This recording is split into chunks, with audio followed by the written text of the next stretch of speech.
El estado de reposo y la economía de rotación uniforme. Por Ludwig von Mises. El único método para lidiar con el problema de la acción, es entender que la acción busca provocar en última instancia, una situación en la que ya no hay acción. Ya sea porque se ha eliminado toda incomodidad, o porque tratar de disminuir aún más la incomodidad sentida, está fuera de cuestión. Por tanto, la acción tiende hacia un estado de reposo, de ausencia de acción. Así, la teoría de precios analiza el intercambio interpersonal desde ese aspecto. La gente sigue intercambiando en el mercado, hasta que ya no es posible más intercambio, dado que ninguna parte espera una mejora adicional de sus propias condiciones a partir de un nuevo acto de intercambio. Los compradores potenciales consideran insatisfactorios los precios solicitados por los vendedores potenciales, y viceversa. Ya no se efectúan más transacciones. Emerge un estado de reposo. Este estado de reposo, que podemos denominar estado simple de reposo, no es una construcción imaginaria. Pasa una y otra vez. Cuando la bolsa de valores cierra, los brokers llevan a cabo todas las órdenes que pueden ejecutarse al precio de mercado. Solo aquellos vendedores y compradores potenciales que consideran que el precio de mercado es demasiado bajo, o demasiado alto, respectivamente, no han vendido ni comprado. Lo mismo es válido respecto a todas las transacciones. Por así decirlo, la economía de mercado en su conjunto es como una gran bolsa de valores. En cada instante se producen todas las transacciones que las partes están dispuestas a efectuar al precio realizable. Nuevas ventas pueden efectuarse solo cuando las valoraciones de al menos una de las partes han cambiado. Se ha dicho que la noción de estado simple de reposo es insatisfactoria. Según algunos, ella se refiere solo a la determinación de precios de los bienes para los que ya se dispone de una oferta definida, y no dice nada acerca de los efectos provocados por estos precios sobre la producción. La objeción es infundada. Los teoremas implicados en la noción de estado simple de reposo son válidos con respecto a todas las transacciones sin excepción. Es cierto que los compradores de factores de producción se embarcarán inmediatamente en la producción, y muy pronto volverán a ingresar al mercado para vender sus productos y comprar lo que quieran para su propio consumo, y para continuar el proceso productivo. Pero eso no invalida el esquema. El esquema, sin duda, no sostiene que el estado de reposo durará. El reposo ciertamente desaparecerá tan pronto como cambien las condiciones momentáneas que lo provocaron. La noción de estado simple de reposo no es una construcción imaginaria, sino la descripción adecuada de lo que sucede una y otra vez en todo mercado. En este sentido, difiere radicalmente de la construcción imaginaria de estado final de reposo. Al lidiar con el estado simple de reposo, solo observamos lo que está sucediendo ahora mismo. Restringimos nuestra atención a lo que ha sucedido momentáneamente, y hacemos caso omiso a lo que sucederá después, en el próximo instante, o mañana, o más tarde. Estamos lidiando solo con los precios realmente pagados en las ventas, es decir, con los precios del pasado inmediato. No nos preguntamos si los precios futuros igualarán o no a estos precios. Pero ahora iremos un paso más allá. Prestaremos atención a los factores que generan tendencias de cambio en los precios. Trataremos de averiguar a dónde llevan dichas tendencias, antes de que se agote toda su fuerza impulsora y surja un nuevo estado de reposo. El precio correspondiente a dicho estado de reposo futuro, era llamado precio natural por los economistas antiguos. Hoy en día se usa a menudo el término precio estático. Para evitar asociaciones que puedan llevar a confusión, es más conveniente llamarle precio final, y, en consecuencia, hablar de un estado final de reposo. Dicho estado final de reposo es una construcción imaginaria, no una descripción de la realidad. Porque el estado final de reposo nunca será alcanzado. Nuevos factores perturbadores surgirán antes de que se realice. Lo que hace necesario recurrir a esta construcción imaginaria es el hecho de que el mercado en cada instante se mueve hacia un estado final de reposo. Cada nuevo instante posterior puede crear nuevos hechos que alteren este estado final de reposo. Pero el mercado siempre está inquieto, buscando un estado final de reposo definitivo. El precio de mercado es un fenómeno real. Es la ratio de intercambio en la que los negocios se llevaron a cabo. El precio final es un precio hipotético. Los precios de mercado son hechos históricos, y por tanto, estamos en posición de anotarlos con exactitud numérica, en dólares y centavos. El precio final solamente puede ser definido, definiendo las condiciones requeridas para su aparición. No se le puede atribuir ningún valor numérico definitivo en términos monetarios o cantidades de otros bienes. Nunca aparecerá en el mercado. El precio de mercado nunca puede coincidir con el precio final coordinado al instante en que dicha estructura de mercado se realiza. Pero la Cataláctica fracasaría en su tarea de analizar los problemas de la determinación de precios si no tuviera en cuenta el precio final. Porque en la situación de mercado de la que surge el precio de mercado, ya existen fuerzas latentes que seguirán produciendo cambios en el precio hasta que, siempre que no aparezcan nuevos datos, el precio final y el estado final de reposo sean establecidos. Restringiríamos indebidamente nuestro estudio de la determinación de precios si analizáramos únicamente los precios de mercado momentáneos, y el estado simple de reposo, sin tener en cuenta el hecho de que el mercado ya está siendo agitado por factores, lo que tiene que resultar en más cambios en el precio y una tendencia hacia un estado de reposo diferente. El fenómeno al que tenemos que hacer frente es el hecho de que los cambios en los factores que determinan la formación de precios no producen todos sus efectos de un solo golpe. Debe transcurrir un tiempo antes de que se agoten todos sus efectos. Entre la aparición de un nuevo dato y el ajuste perfecto del mercado a este, debe pasar algún tiempo. Y por supuesto, mientras transcurre ese tiempo, aparecen otros nuevos datos. Al lidiar con los efectos de cualquier cambio en los factores que operan en el mercado, nunca debemos olvidar que estamos lidiando con eventos que ocurren en sucesión, con una serie de efectos sucediéndose uno tras otro. No estamos en posición de saber de antemano cuánto tiempo tendrá que transcurrir. Pero sabemos con certeza que debe transcurrir algún tiempo, aunque dicho periodo pueda ser a veces tan pequeño que apenas desempeñe un rol en la vida práctica. Los economistas a menudo se equivocaron al descuidar el elemento tiempo. Tomemos, por ejemplo, la controversia respecto a los efectos de los cambios en la cantidad de dinero.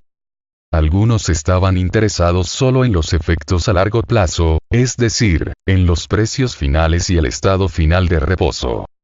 Otros solo veían los efectos a corto plazo, es decir, los precios del instante siguiente al cambio en los datos. Ambos estaban equivocados y sus conclusiones estaban, en consecuencia, viciadas. Se pueden citar muchos más ejemplos del mismo error. La construcción imaginaria de estado final de reposo presta total atención al cambio en la sucesión temporal de los eventos. En este sentido, difiere de la construcción imaginaria de economía de rotación uniforme, que se caracteriza por la eliminación del cambio en los datos y en el elemento tiempo. Es poco apropiado e induce a confusión llamar a esta construcción imaginaria, como es habitual, economía estática o equilibrio estático, y es un gran error confundirla con la construcción imaginaria de la economía estacionaria. La economía de rotación uniforme es un sistema ficticio en el que los precios de mercado de todos los bienes y servicios coinciden con los precios finales. No hay ningún cambio de precios. Hay estabilidad perfecta de precios. Las mismas transacciones de mercado se repiten una y otra vez. Los bienes de órdenes superiores pasan en las mismas cantidades a través de las mismas etapas de producción hasta que, en última instancia, los bienes de consumo producidos llegan a manos de los consumidores y son consumidos. No ocurren cambios en los datos de mercado. El día de hoy no difiere del día de ayer, y el día de mañana no será diferente al día de hoy. El sistema está en flujo perpetuo, pero permanece siempre en el mismo lugar. Gira de manera uniforme alrededor de un centro fijo, rota de forma uniforme. El estado simple de reposo se rompe una y otra vez, pero se restablece instantáneamente al nivel anterior. Todos los factores, incluidos los que provocan que el estado simple de reposo se rompa recurrentemente, son constantes. Por lo tanto, los precios, comúnmente llamados precios estáticos o de equilibrio, también se mantienen constantes. La esencia de esta construcción imaginaria es la eliminación del lapso de tiempo y del cambio perpetuo en los fenómenos del mercado. La noción de cualquier cambio con respecto a la oferta y la demanda es incompatible con esta construcción. Solo pueden considerarse los cambios que no afectan la configuración de los factores determinantes del precio. En el mundo imaginario de la economía de rotación uniforme, no es necesario que la gente sea inmortal, o que no envejezca, o que no se reproduzca. Podemos asumir que los bebés nacen, envejecen y finalmente mueren, siempre que las cifras totales de población y el número de personas en cada grupo de edad permanezcan iguales. Entonces, la demanda cuyo consumo se limita a ciertos grupos de edad no se altera, aunque los individuos de los que se origina no sean los mismos. En el mundo real no existe tal cosa como un sistema económico de rotación uniforme. Sin embargo, para analizar los problemas respecto al cambio en los datos y respecto al movimiento desigual e irregular, tenemos que hacer uso de un estado ficticio en el que ambos se eliminan hipotéticamente. Es incorrecto sostener que la economía de rotación uniforme nos sirve para aclarar lo que ocurre en un mundo cambiante, y requerir que los economistas sustituyan su supuesta ocupación exclusiva de la estática, por un estudio de la dinámica. El tal llamado método estático es la herramienta mental adecuada para el análisis del cambio. No hay forma de estudiar los fenómenos complejos de acción, aparte de primero abstraer el cambio por completo, luego introducir un factor aislado que provoca cambio, y finalmente, analizar sus efectos bajo la suposición de que las demás cosas permanecen iguales. Es también incorrecto creer que las explicaciones de la economía de rotación uniforme serían mejores, mientras más coincidiera con ella nuestro objeto de estudio, el campo de la acción real, en lo concerniente a la ausencia de cambio.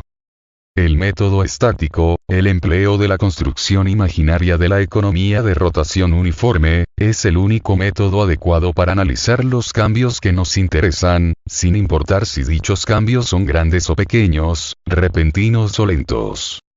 Las objeciones planteadas hasta ahora contra el uso de la construcción imaginaria de la economía de rotación uniforme pierden de vista por completo el punto. Sus autores no comprendieron en qué sentido esta construcción es problemática, y por qué puede generar fácilmente error y confusión. Acción es cambio, y el cambio se da en secuencia temporal. Pero en la economía de rotación uniforme, el cambio y la sucesión de eventos son eliminados. Acción es tomar decisiones y hacer frente a un futuro incierto. Pero en la economía de rotación uniforme no hay elección, y el futuro no es incierto ya que no difiere del estado actual conocido. Un sistema tan rígido no está poblado por hombres vivos que toman decisiones y son susceptibles de error. Es un mundo de autómatas sin alma que no piensan. No es una sociedad humana, es un hormiguero. Estas contradicciones imposibles de resolver, sin embargo, no afectan la explicación que esta construcción imaginaria brinda, sobre los únicos problemas para cuyo tratamiento es apropiada e indispensable. El problema de la relación entre los precios de los productos y los precios de los factores necesarios para su producción, y los problemas implícitos de empresarialidad y de ganancias y pérdidas. Para comprender la función empresarial y el significado de las ganancias y pérdidas, construimos un sistema en el cual están ausentes. Esta imagen es simplemente una herramienta para nuestro pensamiento. No es la descripción de una situación posible y realizable. ni siquiera tiene sentido llevar hasta sus últimas consecuencias lógicas la construcción imaginaria de un sistema de rotación uniforme. Porque es imposible eliminar al empresario de la imagen de una economía de mercado. Los diversos factores complementarios de producción no se combinan espontáneamente. Lo hacen a partir de los esfuerzos intencionales de hombres que apuntan hacia ciertos fines, motivados por la necesidad de mejorar su estado de satisfacción. Si uno elimina al empresario, uno elimina la fuerza impulsora de todo el sistema de mercado. Hay una segunda deficiencia. En la construcción imaginaria de la economía de rotación uniforme, se asume el intercambio indirecto y el uso de dinero. Pero, ¿qué tipo de dinero puede ser? En un sistema sin cambios, en el que no hay incertidumbre sobre el futuro, nadie necesita mantener dinero en efectivo. Cada individuo sabe exactamente qué cantidad de dinero necesitará en cualquier fecha futura. Por tanto, él está en condiciones de prestar todos los fondos que recibe, de tal manera que los préstamos le serán pagados en la fecha en que los necesita. Supongamos que el único dinero es el oro, y que solo hay un banco central. A medida que se avanza hacia un estado de economía de rotación uniforme, los individuos y las empresas disminuyen poco a poco la cantidad de efectivo que mantienen, y las cantidades de oro que se van liberando fluyen hacia usos no monetarios, esto es, industriales. Cuando finalmente se alcanza el equilibrio de economía de rotación uniforme, ya no hay más tenencias de efectivo. El oro ya no se usa para fines monetarios. Los individuos y las empresas poseen letras de reclamo contra el Banco Central, que vencen o maduran en el monto exacto, y en las fechas respectivas, que se les necesita para la liquidación de sus obligaciones. El Banco Central no necesita reservas, ya que la suma total de los pagos diarios de sus clientes es exactamente igual a la suma total de los retiros. De hecho, todas las transacciones pueden ser efectuadas mediante transferencias en los libros del banco, sin recurrir al efectivo. Por tanto, el dinero de ese sistema no es medio de intercambio. No es dinero en absoluto. Es simplemente un numeral, una unidad etérea e indeterminada de contabilidad, de ese carácter vago e indefinible que la fantasía de algunos economistas, y los errores de muchos laicos, erróneamente han atribuido al dinero. La interposición de estas expresiones numéricas entre el vendedor y el comprador, no afecta la esencia de las ventas. Es neutral respecto a las actividades económicas de la gente. Pero la noción de un dinero neutral es irrealizable e inconcebible. Si tuviéramos que utilizar la terminología inapropiada empleada en muchos escritos económicos contemporáneos, tendríamos que decir que el dinero es necesariamente un factor dinámico. No queda espacio para el dinero en un sistema estático.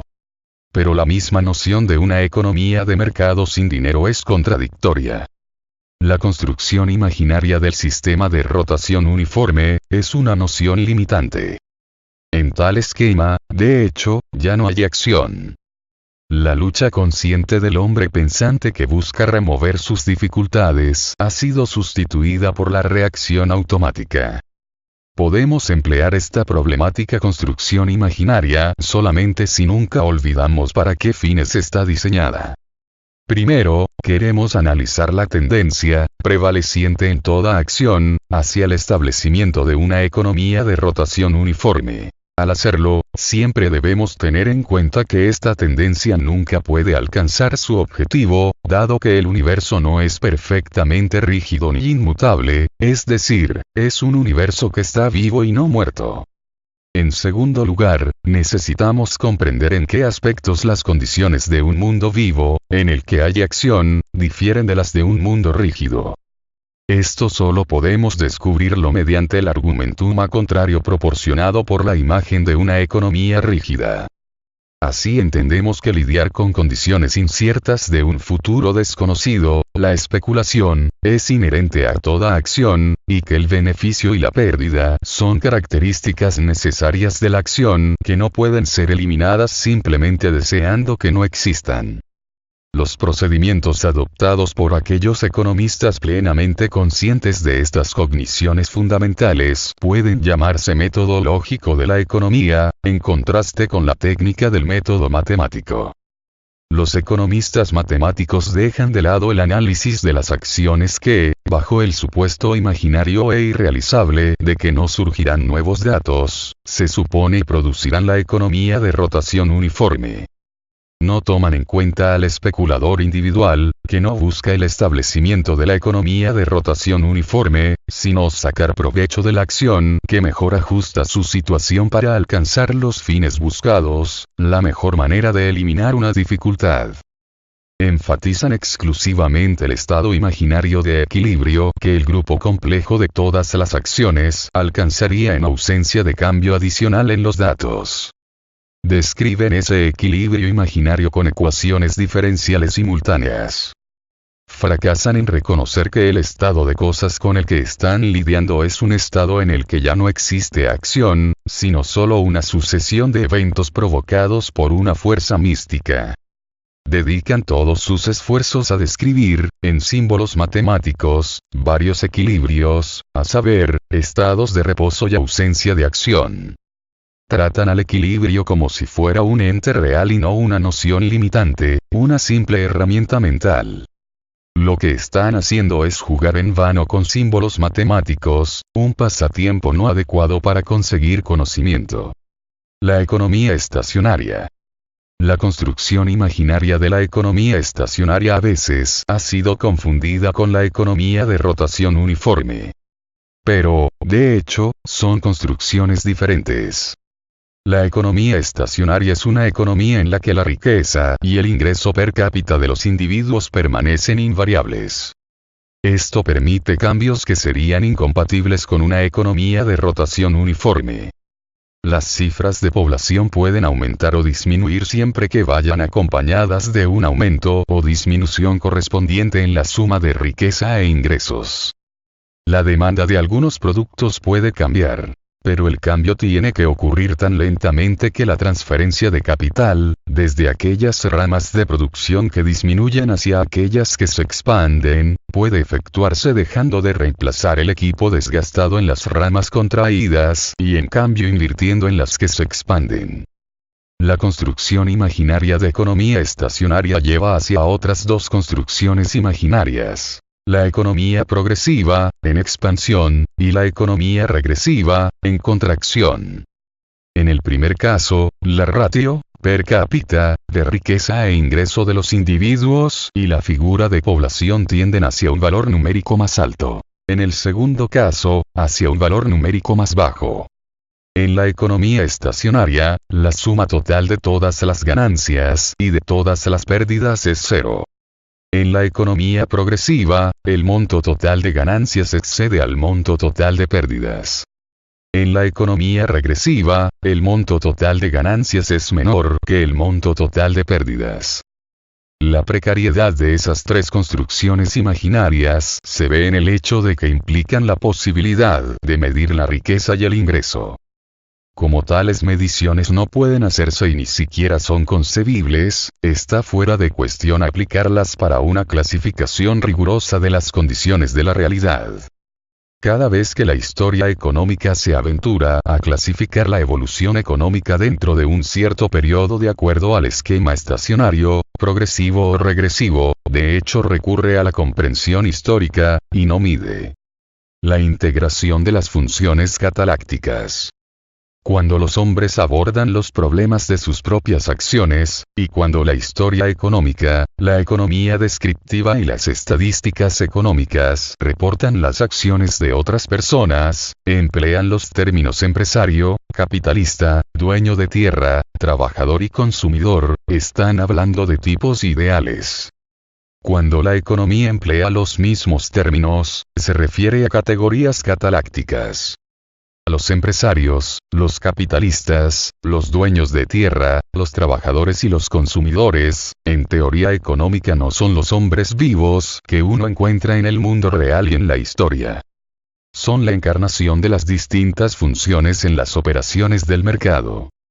El hecho de que ambos, tanto los hombres que actúan, como las ciencias históricas, apliquen en su razonamiento los resultados de la economía, y que construyan sus tipos ideales sobre la base de, y con referencia a, las categorías de la teoría praxeológica, no modifica la radical distinción lógica entre tipos ideales y categorías económicas. Las categorías económicas que nos ocupan se refieren a funciones puramente integradas, los tipos ideales se refieren a eventos históricos.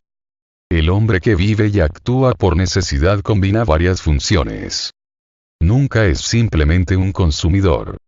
También es empresario, dueño de tierra, capitalista, o trabajador, o es mantenido con el ingreso obtenido por dichas personas. Además, las funciones del empresario, del propietario de la tierra, del capitalista y del trabajador, a menudo se combinan en las mismas personas. La historia trata de clasificar a los hombres de acuerdo con los fines que persiguen, y los medios que emplean para el logro de esos fines. La economía, que explora la estructura de la acción en la sociedad de mercado, sin tener en cuenta los fines a los que aspira la gente, y los medios que emplea, busca discernir categorías y funciones. Son dos tareas diferentes. La mejor forma de demostrar la diferencia es discutiendo el concepto cataláctico de empresario. En la construcción imaginaria de la economía de rotación uniforme, no hay espacio para la actividad empresarial, porque dicha construcción elimina cualquier cambio en los datos que pueda afectar los precios. Tan pronto como uno abandona el supuesto de rigidez de los datos, uno se encuentra con que la acción tiene que verse afectada por cada cambio en los datos. Como la acción necesariamente está dirigida a influir un estado futuro de cosas, se ve afectada por cada cambio incorrectamente anticipado en los datos, que ocurre en el periodo de tiempo entre su inicio y el final del periodo para el cual se suponía proveería, periodo de provisión. Por lo tanto, el resultado de la acción es siempre incierto. Acción siempre es especulación. Esto es válido no solo para una economía de mercado, sino también para la de Robinson Crusoe, el actor imaginario aislado, y para las condiciones de una economía socialista. En la construcción imaginaria de un sistema de rotación uniforme, nadie es empresario y especulador. En toda economía real y viva, todo actor es siempre empresario y especulador. Las personas atendidas o cuidadas por los actores, los miembros menores de la familia en la sociedad de mercado y las masas de una sociedad socialista, son, aunque ellos mismos no actores y por lo tanto no especuladores, afectados por el resultado de las especulaciones de los actores. La economía, al hablar de empresarios, tiene en vista no a los hombres, sino a una función definida. Dicha función no es la característica particular de un grupo especial o clase de hombres. Es inherente a cada acción, y recae sobre cada actor. Al encarnar esta función en una figura imaginaria, recurrimos a un sustituto metodológico. El término empresario tal como lo utiliza la teoría cataláctica significa hombre que actúa, visto exclusivamente desde el aspecto de la incertidumbre inherente a toda acción. Al usar este término, uno nunca debe olvidar que cada acción está inserta en el flujo del tiempo, y por tanto, implica especulación. Los capitalistas, los dueños de las tierras, y los trabajadores, son necesariamente especuladores. También lo es el consumidor que provee para necesidades futuras anticipadas. Incluso cuando un buen resultado parece cierto, las cosas pueden salir mal. Tratemos de llevar la construcción imaginaria del empresario puro hasta sus últimas consecuencias lógicas. Dicho empresario no posee ningún capital. El capital requerido para sus actividades empresariales es prestado por los capitalistas en forma de préstamos de dinero. Es cierto que la ley lo considera propietario de los diversos medios de producción adquiridos con los préstamos. Sin embargo, él permanece sin propiedad, ya que la cantidad de sus activos se equilibra con sus deudas. Si tiene éxito, la ganancia neta es suya. Si él falla, la pérdida recae sobre los capitalistas que le prestaron los fondos. Tal empresario es, de hecho, un empleado de los capitalistas, que especula a nombre de ellos, y toma una participación del 100% en las ganancias netas, sin preocuparse por las pérdidas.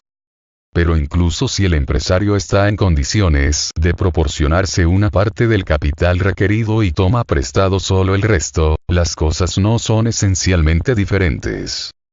En la medida en que las pérdidas incurridas no puedan ser asumidas por los propios fondos del empresario, recaerán sobre los capitalistas prestamistas, cualesquiera que sean los términos del contrato. El capitalista siempre es también empresario y especulador. Él siempre corre la posibilidad de perder sus fondos. No existe inversión perfectamente segura. El dueño de tierra que cultiva su propiedad solamente para su autoconsumo, se ve afectado por todos los cambios que influyen en la fertilidad de su granja, o sus necesidades personales. Dentro de una economía de mercado, el resultado de las actividades del agricultor, se ve afectado por todos los cambios respecto a la importancia de su tierra en el abastecimiento del mercado. El agricultor es claramente un empresario, incluso desde el punto de vista de la terminología mundana. Ningún propietario de medios de producción, ya sea que esté representado en bienes tangibles o en dinero, permanece intocado por la incertidumbre del futuro. El empleo de cualquier bien tangible o dinero para la producción, es decir, la provisión para días posteriores, es en sí mismo una actividad empresarial. Las cosas son esencialmente las mismas para el trabajador. Él nació propietario de ciertas habilidades. Sus facultades innatas son un medio de producción, que se adapta mejor a algunos tipos de trabajo, menos adecuado para otros, y no apto para otros. Si él ha adquirido la habilidad necesaria para la realización de ciertos tipos de trabajo, él está, respecto al tiempo y los recursos absorbidos para esa capacitación, en la posición de un inversionista. Él ha hecho una contribución con la expectativa de ser compensado por una producción adecuada. El obrero es un empresario, en la medida en que su salario está determinado por el precio que el mercado permite, para el tipo de trabajo que puede realizar. Dicho precio varía de acuerdo al cambio en las condiciones, de la misma manera en que varía el precio de cualquier otro factor de producción. En el contexto de la teoría económica, el significado de los términos en cuestión es el siguiente. Empresario, significa hombre que actúa encarando los cambios que ocurren en los datos del mercado. Capitalista y dueño de tierra, significa hombre que actúa encarando los cambios en el valor y el precio que, aun cuando todos los datos de mercado permanecen iguales, se producen por el simple paso del tiempo, como consecuencia de la diferente valoración de los bienes presentes y de los bienes futuros. Trabajador, significa hombre que actúa empleando el factor de producción trabajo humano. Por lo tanto, cada función está muy bien integrada. El empresario, obtiene ganancias o sufre pérdidas. Los propietarios de los medios de producción, bienes de capital o tierra, ganan intereses originarios. Los trabajadores ganan salarios. En este sentido, elaboramos la construcción imaginaria de la distribución funcional como diferente de la distribución histórica real. La economía, sin embargo, siempre usó y todavía usa el término empresario en un sentido distinto al que se le atribuye en la construcción imaginaria de la distribución funcional. También llama empresarios, a quienes están especialmente ansiosos por beneficiarse de ajustar la producción, a los cambios esperados en las condiciones. Aquellos que tienen más iniciativa, más audacia y un ojo más rápido que la multitud. Los pioneros que impulsan y promueven el mejoramiento económico. Esta noción es más estrecha que el concepto de empresario, tal como se usa en la construcción de la distribución funcional. No incluye muchas instancias que este último incluye. Es inapropiado que el mismo término se use para significar dos nociones diferentes. Hubiera sido más conveniente emplear otro término para esta segunda noción, por ejemplo, el término promotor. Debe admitirse que la noción de empresario promotor no puede definirse con rigor praxeológico. En esto es como la noción de dinero, que también desafía, diferente de la noción de medio de intercambio, una definición praxeológica rígida. Sin embargo, la economía no puede prescindir del concepto de promotor. Porque se refiere a un dato que es una característica general de la naturaleza humana, que está presente en todas las transacciones del mercado y las marca profundamente. El hecho de que los individuos no reaccionan a un cambio en las condiciones con la misma rapidez y de la misma manera. La desigualdad de los hombres, que se debe a las diferencias tanto en sus cualidades innatas como en las vicisitudes de sus vidas, se manifiesta de esta manera también. En el mercado hay quienes marcan el paso, y otros que solo imitan los procedimientos de sus conciudadanos más ágiles. El fenómeno del liderazgo no es menos real en el mercado que en cualquier otra rama de las actividades humanas.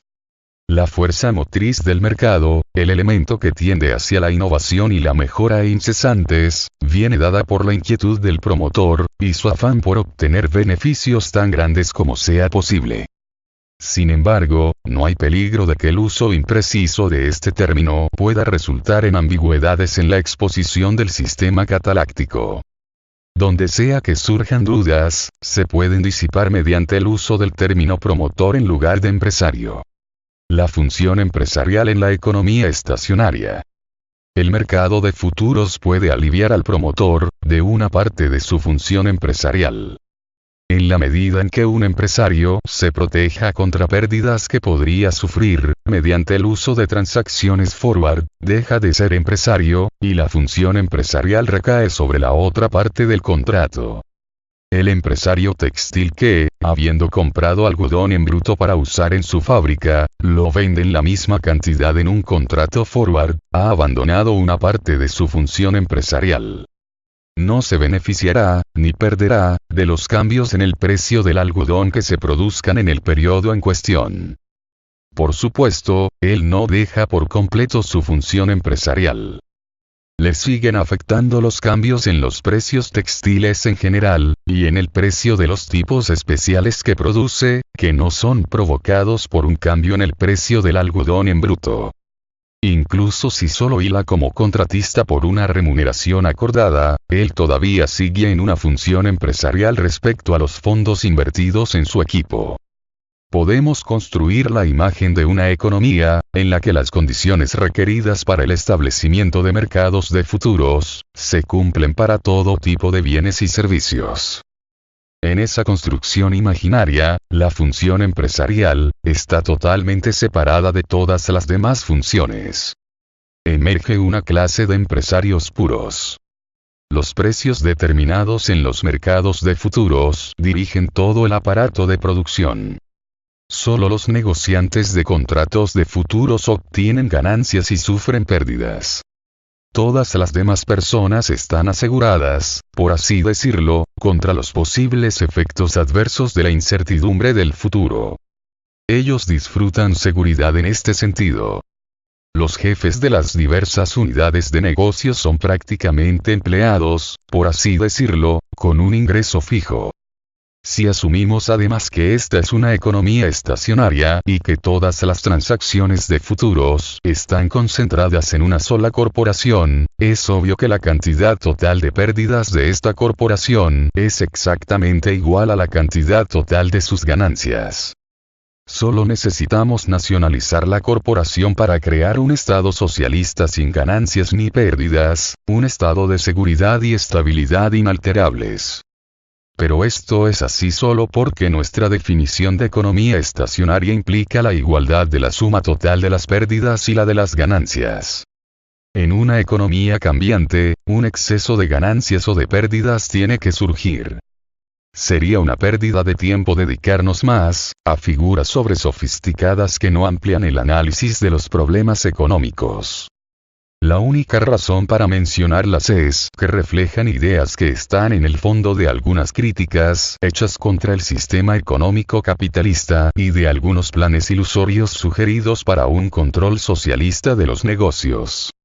Ahora bien, es cierto que un esquema socialista es lógicamente compatible con las construcciones imaginarias y realizables de una economía de rotación uniforme, y de una economía estacionaria.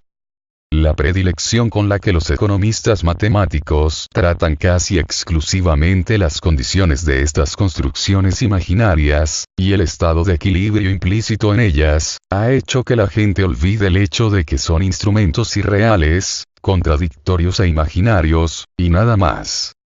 Ciertamente no son modelos adecuados para la construcción de una sociedad viva de hombres que actúan. Ganancias y pérdidas empresariales. Las ganancias, en un sentido amplio, son los beneficios derivados de la acción. Es el incremento en satisfacción, o disminución del malestar, que se logra. Es la diferencia entre el valor superior asociado al resultado obtenido, y el valor inferior asociado a los sacrificios hechos para su logro. Es, en otras palabras, rendimiento menos costo. Obtener ganancias es invariablemente el objetivo buscado por toda acción. Si una acción no logra los fines buscados, el rendimiento no excede al costo, o es menor a él. En el último caso, el resultado es una pérdida, una disminución en la satisfacción. Las ganancias y las pérdidas en este sentido son fenómenos psíquicos, y como tales, no están abiertos a la medición, ni a un modo de expresión que pueda transmitir a otras personas información precisa sobre su intensidad. Un hombre puede decir a un compañero que A le conviene más que B, pero no puede comunicar a otro hombre, excepto en términos vagos y poco claros, en cuanto excede la satisfacción derivada de A a la derivada de B. En la economía de mercado, todas las cosas que se compran y se venden con dinero, quedan marcadas con precios monetarios. En el cálculo monetario, las ganancias aparecen como el excedente de dinero recibido, sobre el dinero gastado, y la pérdida como un excedente del dinero gastado, sobre el dinero recibido. Las ganancias y las pérdidas se pueden expresar en cantidades definidas de dinero. Es posible determinar en términos de dinero, cuánto ha ganado, o cuánto ha perdido, un individuo. Sin embargo, esta no es una afirmación sobre la ganancia o pérdida psíquica de este individuo. Es una afirmación sobre un fenómeno social, sobre la contribución del individuo al esfuerzo social, tal como lo valoran los otros miembros de la sociedad. No nos dice nada sobre el aumento o disminución, en satisfacción o felicidad del individuo. Simplemente refleja la evaluación que hacen sus conciudadanos de su contribución a la cooperación social. Esta evaluación está determinada en última instancia, por los esfuerzos de cada miembro de la sociedad, para obtener el mayor beneficio psíquico posible. Es el resultado del efecto compuesto de todos los juicios de valor subjetivos y personales de esas personas, como se manifiesta en su conducta en el mercado. Pero no debe confundirse con estos juicios de valor como tales. Ni siquiera podemos pensar en un estado de cosas, en el que las personas actúen sin la intención de obtener un beneficio psíquico, y en el que sus acciones no resulten ni en ganancia ni en pérdida psíquica. En la construcción imaginaria de economía de rotación uniforme, no hay ganancias ni pérdidas monetarias. Pero cada individuo obtiene un beneficio psíquico de sus acciones, o de lo contrario no actuaría en absoluto. El granjero alimenta y ordeña sus vacas, y vende la leche, porque valora las cosas que puede comprar con el dinero así ganado, más alto que los costos incurridos. La ausencia de ganancias o pérdidas monetarias en un sistema de rotación uniforme, se debe al hecho de que, si no tomamos en cuenta las diferencias causadas por la mayor valuación de los bienes presentes, en comparación con los bienes futuros, la suma de los precios de todos los factores complementarios, necesarios para la producción, es exactamente igual al precio del producto.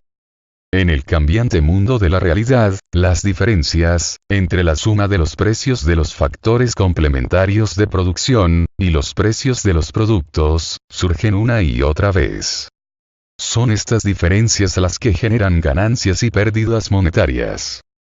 Más adelante analizaremos cómo afectan a los vendedores de mano de obra y de factores de producción originales, los que brinda la naturaleza, y a los capitalistas que otorgan préstamos. Aquí estamos lidiando con las ganancias y pérdidas empresariales de los promotores. Este es el problema que las personas tienen en mente, cuando emplean los términos ganancias y pérdidas en el lenguaje común. Al igual que todos los hombres que actúan, el empresario siempre es un especulador. Él encara las condiciones inciertas del futuro. Su éxito o fracaso depende de la exactitud de su anticipación a los eventos inciertos. Si fracasa en su comprensión de lo que vendrá, está condenado. La única fuente de la que provienen los beneficios del empresario, es su capacidad de anticipar mejor que los demás, la demanda futura de los consumidores. Si todo el mundo anticipara correctamente, el estado futuro del mercado de un determinado bien, el precio y los precios de los factores complementarios de producción ya estarían ajustados hoy a ese estado futuro. Ni ganancias ni pérdidas pueden surgir para aquellos en esa línea de negocios. La función empresarial específica consiste en determinar el empleo de los factores de producción. El empresario es el hombre que los dedica a propósitos especiales. Al hacerlo, se ve impulsado únicamente por su propio interés de obtener ganancias y adquirir riqueza. Pero no puede evadir la ley del mercado. Él puede tener éxito solamente sirviendo bien a los consumidores. Su ganancia depende de la aprobación de su conducta por parte de los consumidores. La fuente última de la cual se derivan las ganancias y pérdidas empresariales, es la incertidumbre de la constelación futura de demanda y oferta. Si todos los empresarios anticiparan correctamente el estado futuro del mercado, no habría ni ganancias ni pérdidas. Los precios de todos los factores de producción ya se habrían ajustado hoy completamente a los precios de los productos del día de mañana. Al comprar los factores de producción, el empresario tendría que gastar, teniendo en cuenta la diferencia entre precios de bienes presentes y bienes futuros, una cantidad no menor a la que los compradores le pagarán por el producto mañana. Un empresario puede obtener ganancias solo si anticipa las condiciones futuras de forma más correcta que otros empresarios. Luego compra los factores complementarios de producción a precios cuya suma, incluida la asignación por diferencia en el tiempo, es menor que el precio al que vende el producto. Si queremos construir la figura de condiciones económicas cambiantes en las que no hay ni ganancias ni pérdidas, debemos recurrir a una suposición irrealizable: la previsión perfecta de todos los eventos futuros por parte de todos los individuos. Si los cazadores y pescadores primitivos, a quienes se acostumbra a atribuir la primera acumulación de factores de producción producidos, hubieran sabido de antemano todas las vicisitudes futuras de los asuntos humanos, y si ellos, y todos sus descendientes hasta el día del juicio final, equipados con la misma omnisciencia, hubiesen evaluado todos los factores de producción en concordancia con dicho conocimiento, las ganancias y pérdidas empresariales nunca habrían surgido. Las ganancias y pérdidas empresariales se crean a través de la discrepancia entre los precios esperados y los precios realmente realizados más tarde en el mercado. Es posible confiscar las ganancias y transferirlas de los individuos que las han acumulado a otras personas. Pero ni las ganancias ni las pérdidas pueden desaparecer jamás de un mundo cambiante, no habitado por gente omnisciente.